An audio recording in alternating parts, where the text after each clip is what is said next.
नमस्कार मित्रों, अपन BSc first year में डिफरेंशियल कैलकुलस पढ़ रहे थे और डिफरेंशियल कैलकुलस में अपनी फर्स्ट यूनिट चल रही थी सीरीज। ठीक है, सीरीज के बारे में पढ़ा था। सीरीज की कन्वर्जेंसी डाइवर्जेंसी कैसे होती है, एक टेस्ट भी पढ़ा था, हाइपर हार्मोनिक सीरीज या पी टेस्ट। ठीक है, तो मैं एक बार इन सब के बारे में थोड़ा थोड़ा रिवाइज करके एक एग्जाम्पल करेंगे अपन। ठीक है, तो सबसे पहले तो अपन ने पढ़ा था कि नेसेसरी टेस्ट क्या होता है। अपन पढ़ रहे डिफरेंशियल कैलकुलस।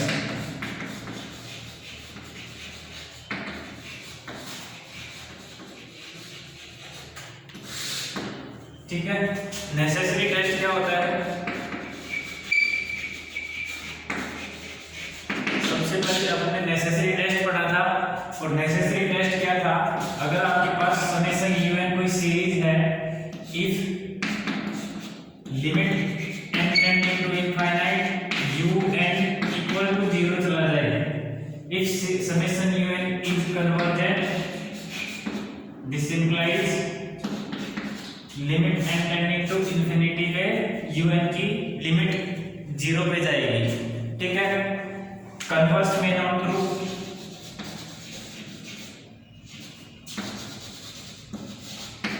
कन्वर्स में नॉट ट्रू। और कन्वर्स में मैंने क्या लिखा था कि जैसे देखो 1/n⁴/2 ये कोई सीरीज है, समेशन 1/n⁴/3/2 ये सीरीज है। ये सीरीज कन्वर्जेंट है या डाइवर्जेंट है ये देखना है। अपन ने तो लिमिट चेक करनी है, limit n tending to infinite 1/n⁴/3/2 infinity पे इसकी लिमिट 0 जाती है। 0 गई तो हम कुछ नहीं कह सकते। अगर इसकी लिमिट नॉन जीरो जाती, अगर लिमिट नॉन जीरो जाती तो नॉट कन्वर्जेंट। ठीक है, अगर कन्वर्जेंट है तो लिमिट 0 ही जाएगी और कन्वर्जेंट नहीं है तो कुछ भी नहीं कह सकते, 0 भी जा सकती है और 0 नहीं भी जा सकती। एक एग्जांपल ये है जिसकी लिमिट 0 जा रही है और सीरीज क्या है, कन्वर्जेंट है, but summation 1/n⁴/3/2 is convergent series.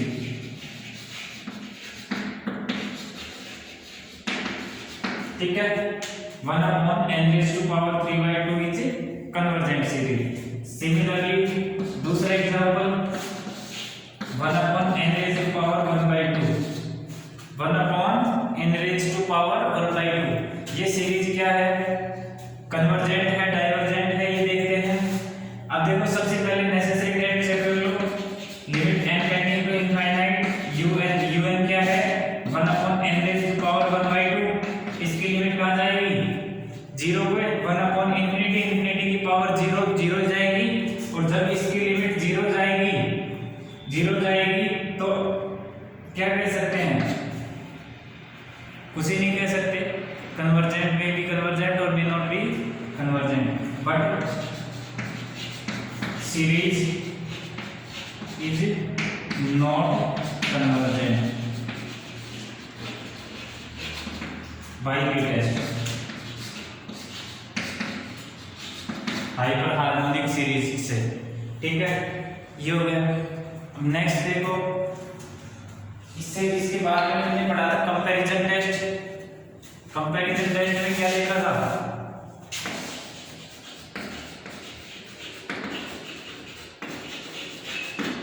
Summation un and summation en दो पॉजिटिव ड्रग सीरीज है।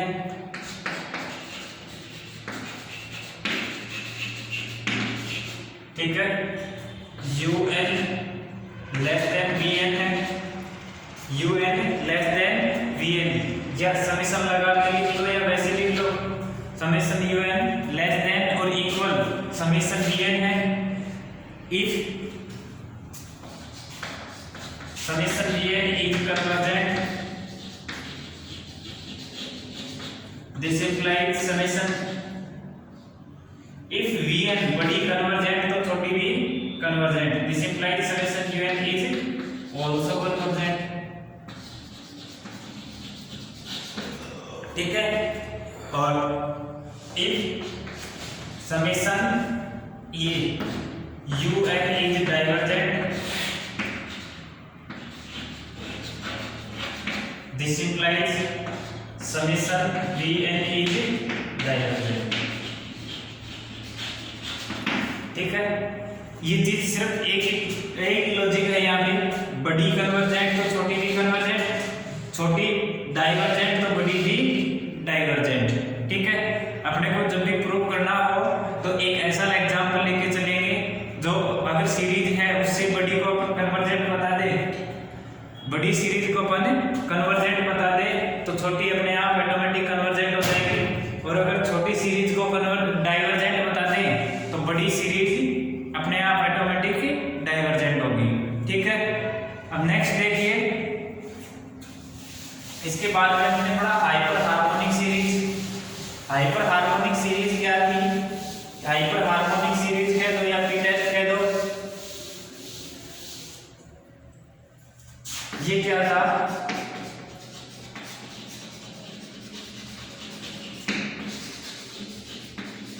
या पी टेस्ट, पी टेस्ट क्या है? Summation 1 upon n raise to power p। ठीक है, if p greater than 1 this implies convergent, if p less than और equal 1 this implies series is divergent. ठीक है, if summation 1 upon n raise to power p, ठीक है, 1 upon n raise to power p की term में जो भी series होगी वो हाइपर हार्मोनिक सीरीज ही होगी। ठीक है, अगर p ग्रेटर देन 1 है तो वो सीरीज कन्वर्जेंट होगी, और p लेस देन और इक्वल 1 है तो सीरीज डाइवर्जेंट होगी। ठीक है, अपने को सिर्फ इतना देखना था, ये जितने भी अभी तक फॉर्मूले पढ़े थे, टेस्ट पढ़े थे, वो मैंने रिवाइज करवा दिए हैं। अब एक अपन एग्जांपल करेंगे, तो देखिए एग्जांपल,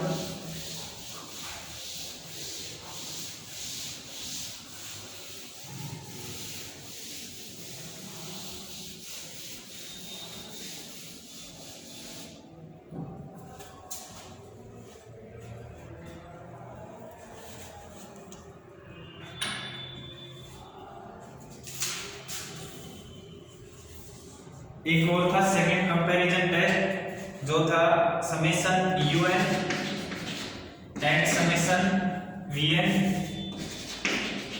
पॉजिटिव टर्म सीरीज है,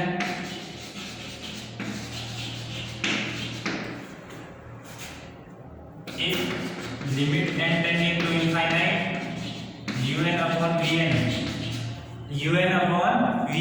limit n tending to infinite पे un अपॉन vn की लिमिट l चली जाए और n क्या हो? Non zero finite number. l क्या हो? नॉन जीरो फाइनाइट नंबर हो, तो this implies summation un and summation vn, summation un and summation vn both together साथ साथ कन्वर्जेंट होंगी और साथ साथ डाइवर्जेंट, बोथ आइदर कन्वर्जेंट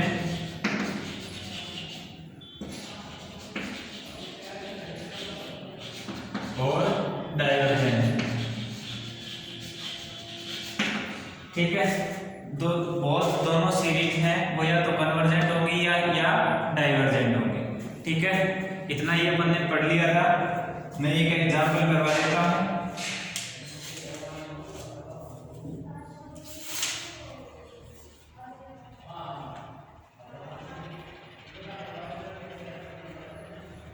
देखो एग्जांपल नंबर है 6। 1 2 3 4 5 ये जो भी जितने एग्जांपल हैं इनको आपको खुद से करके देखना है। ये देखिए छठा एग्जांपल, निम्न श्रेणी के अभिसरण का परीक्षण कीजिए। निम्न श्रेणी के अभिसरण का परीक्षण कीजिए।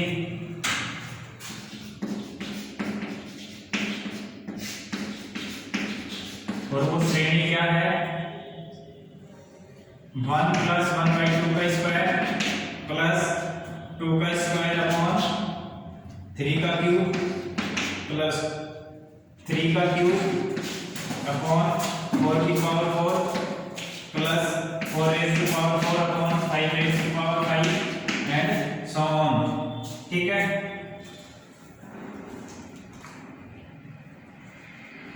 अब देखो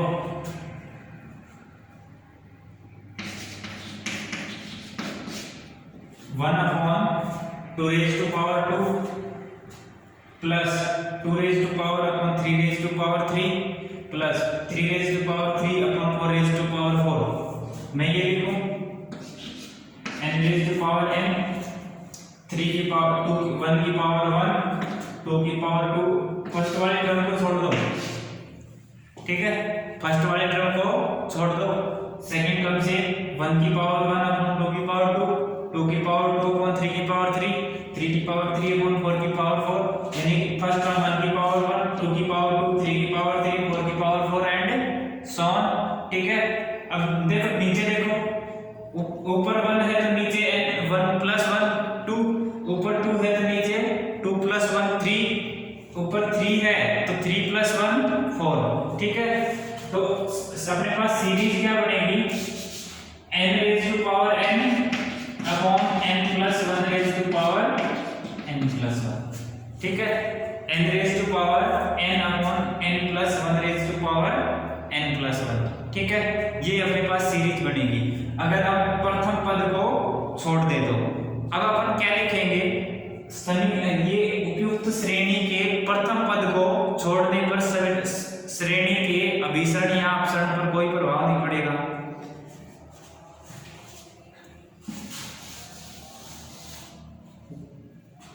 उपयुक्त श्रेणी के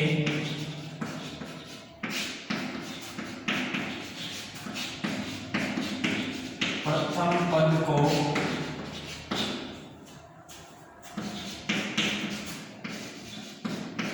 छोड़ने पर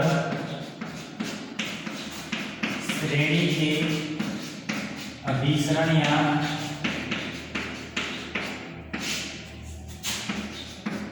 अपसरण पर कोई प्रभाव नहीं पड़ेगा।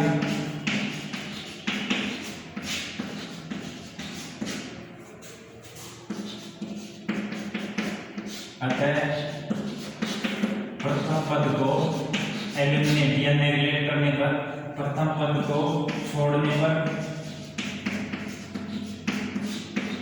ठीक है, प्रथम पद को छोड़ने के बाद श्रेणी क्या बनेगी, summation n raise to power n upon 1 plus n की पावर n प्लस 1 या 1 प्लस 1। ठीक है, ये श्रेणी बनेगी। अब इसको क्या लिख सकते हैं, n raise to power n ऊपर नीचे कॉमन लो, यहाँ un बराबर n raise to power n upon n plus 1 या 1 plus n raise to power n plus 1।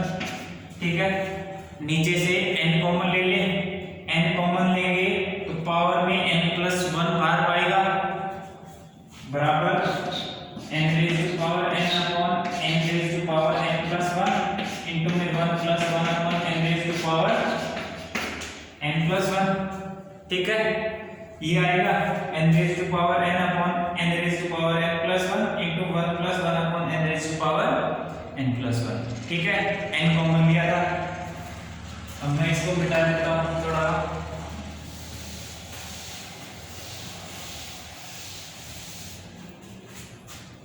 अब देखो un बराबर n raise to power n upon n raise to power n plus 1 है तो n raise to power n into n लिख सकता हूँ, तो n raise to power n into n और 1 plus 1 upon n raise to power n plus 1।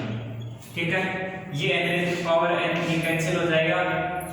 अब देखो 1 upon n into 1 plus 1 by n into 1 plus 1 by n की power n।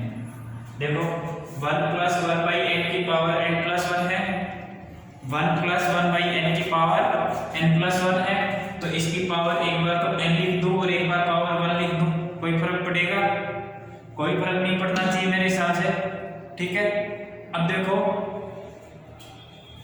अगर हम इसकी लिमिट चेक करना चाहें, ये un है, अगर हम इसकी लिमिट चेक करना चाहें n टेंडिंग टू इंफिनिटी पे, तो क्या जाएगा, limit n tending to infinite 1 upon n into 1 plus 1 by n into 1 plus 1 by n की पावर n, ठीक है। ये un है, मैं vn को चेक करवाना चाह रहा हूं कि vn कैसे चूज करोगे आप, ठीक है। vn कैसे चूज करोगे, तो vn में सेलेक्ट करवाना चाह रहा हूं। अब देखो vn सेलेक्ट करने के लिए इसकी लिमिट हमें चेक करनी पड़ेगी पूरे की, ठीक है। अगर इसकी लिमिट कोई फाइनाइट नंबर आती है तो ये डायरेक्ट कन्वर्जेंट होता है, इंफिनिटी जाती है तो डायरेक्ट डाइवर्जेंट होता है। अब जीरो चली जाए तो कुछ नहीं कह सकते, ठीक है। लिमिट n बराबर जीरो चली जाए, can not say anything, can not say anything, ठीक है। अब देखो चेक करो, limit n tending to infinite, अब एक बार तो 1 अपॉन n लिख लो, limit n tending to infinite 1 upon 1 plus 1 by n लिखो, और limit n tending to infinite 1 upon 1 plus 1 by n raise to power n, ठीक है। अब देखो ये सारे मल्टीप्लाई में चलते हैं, इसकी लिमिट तो 0, इसकी लिमिट 1 अपॉन 1 इंटू में इसकी लिमिट e, तो 1 अपॉन e बराबर 0। अब देखो ये किसकी वजह से 0 हुआ, 1 अपॉन n की वजह से 0 हुआ। अब vn यहां से हम vn सीरीज मान लेंगे, vn यहां से माना समेशन vn बराबर summation 1 upon n, this implies limit n tending to infinite un upon vn, limit n tending to infinite un upon vn, और un अपॉन vn करेंगे तो बराबर क्या आएगा, un क्या है, un तो है 1 upon n into 1 plus 1 by n into में 1 plus 1 by n raise to power n, ठीक है। अपॉन में 1 अपॉन n, ठीक है। ये 1 अपॉन n से ये 1 अपॉन n कैंसिल हो जाएगा, और इसकी अगर आप लिमिट चेक करेंगे, limit n tending to infinite, मैं इधर से अरेंज कर देता हूं,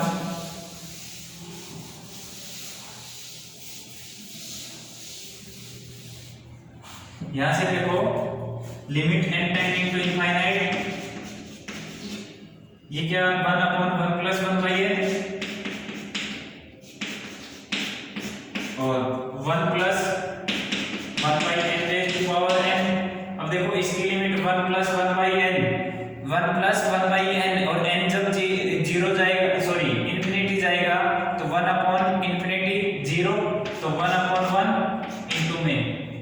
अब आप जानते हो limit n tending to infinite पे 1 upon 1 plus 1 by n raise to power n, ये क्या होता है, e एक्सपोनेंशियल e की पावर 1 होता है, ठीक है।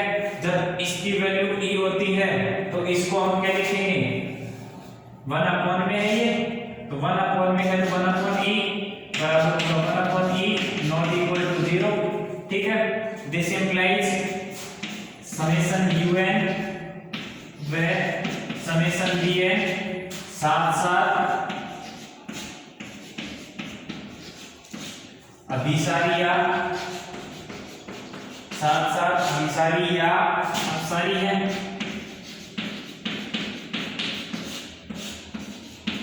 परंतु